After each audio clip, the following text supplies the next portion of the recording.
Have you ever wondered how some companies seem to know about government opportunities before anyone else? Almost like they have insider information, while everyone else is scrambling to respond to last-minute RFPs. Well, here's a small secret.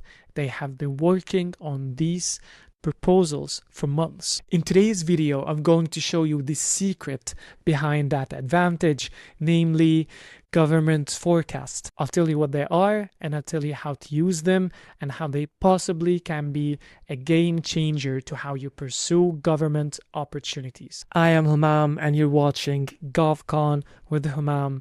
Let's get started. So the current reality for you as a business interested in government contracting.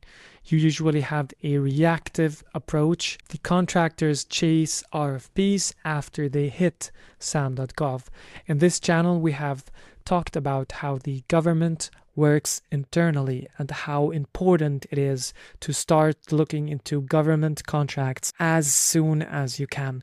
The earlier you are, the bigger advantage you have. And then in most cases, you will have some time constraints if you are not early on, if you haven't really planned how you're gonna perform everything and how you're gonna organize your flow. And if your competition is looking into forecasts, they're looking into pre-solicitations, they are looking into RFIs, then you will be behind. So the missed opportunity and what you might not know is that federal agencies are required by law to make forecasts on purchases they're gonna make.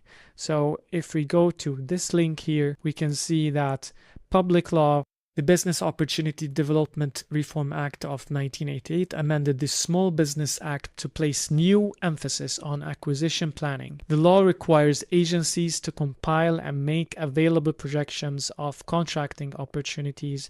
Small and small disadvantaged firms may be able to perform. So that's why federal agencies are actually required by law to share with you those forecasts. In many cases, we're talking about 12, 18 months in advance, which will give you a huge advantage compared to the competition. So why do forecasts matter, actually? First thing is you know what's being bought.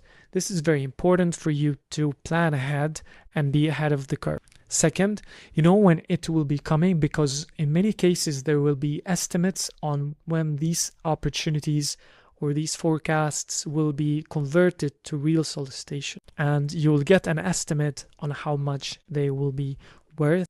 And finally, you will know ahead of time who is going to be involved so that you can reach out and start building relationships. So by pursuing forecasts, you get the following advantages. You can build early relationships, as I said, and connect with key stakeholders early on. You can influence the requirements and shape them to the qualifications and to the expertise that you have internally in your business so that your business have an even higher chance to win the future opportunity. 3, you can start forming strong partnerships with plausible partners early on. And 4, you will have a more predictable pipeline. So you're not going to have to respond to last-minute RFPs as you may be doing at the moment. So what's a good action plan for you if you're really interested in pursuing those forecast opportunities and looking more into them? First thing is you can target them smartly. You don't have to look into each and every agency, but you can focus your resources on maybe 3 to 5 agencies that consistently buy what you sell. So you have to do first your research and find all of the websites for all of these agencies to decide on which ones you have to focus on. And after you do that, you can map key players, you can map key personnel that are relevant to your business. And then you'll, of course, have to track updates, monitor forecasts as they change quarterly. So it'll be the first one to know. And finally, if you have something that's really interesting for you, you can schedule capability briefs and partnership discussions in advance. Well, this sounds good. It doesn't really sound that easy. And with it, there's a huge problem, which is scattered information.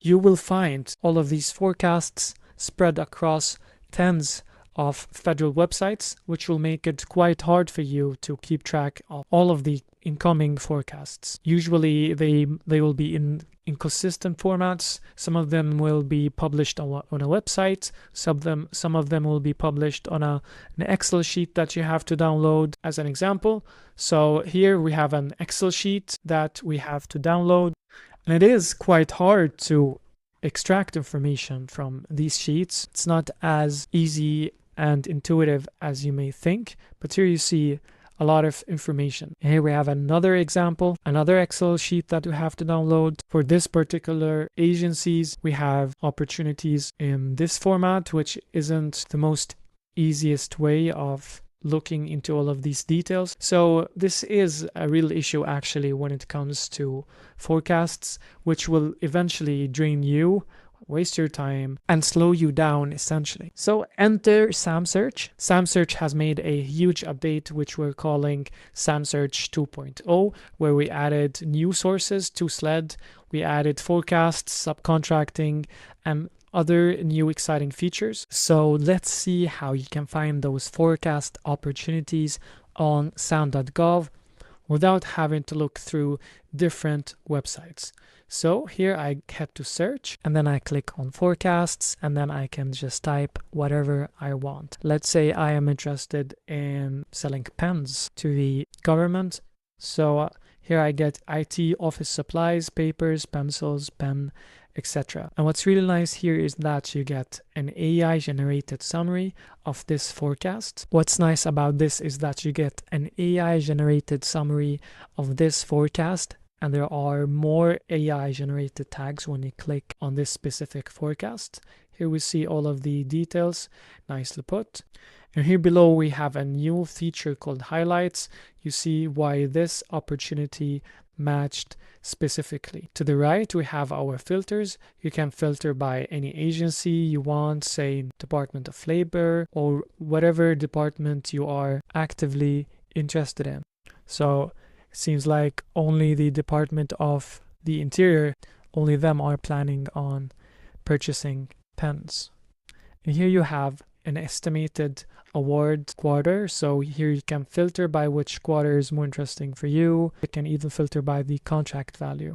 If we click on any forecast that we have, we get the same AI generated summary along with some additional details here to the right, key details, financials like estimated value, performance period, and so on. So if we click on one of these opportunities, let's click on this one, we get the same AI generated summary along with key details such as award fiscal year, award quarter. Many times we don't know when the opportunity will actually come out, and that's why we cannot really filter by date. Here we get some more classifications such as NAICS code, agencies, organization, and we even get some AI insights. We also have the opportunity to see all similar opportunities, which is also interesting for us if we want to pursue something in the same niche. So what can you do with this, you may ask? Because there usually aren't any PDFs or documents that you can chat with, what we have done here is that we added an email contact button. If you click on it, you will get a ready to send email that you can use to inquire about this opportunity, and with that you are ready to go, and the email is ready to send to the point of contact, in this case Sean Jones. If you don't want the email to be opened in your email client, you can just click here and you'll see that you'll get all the details ready to be pasted in your email client exactly how you want it. So that was it when it comes to forecasts. I hope that you guys will start looking more into forecasts. They could actually be a game changer to you how you pursue government contracts. Thanks a lot for watching. Please don't forget to hit the like and subscribe button, and see you in the next video. Bye.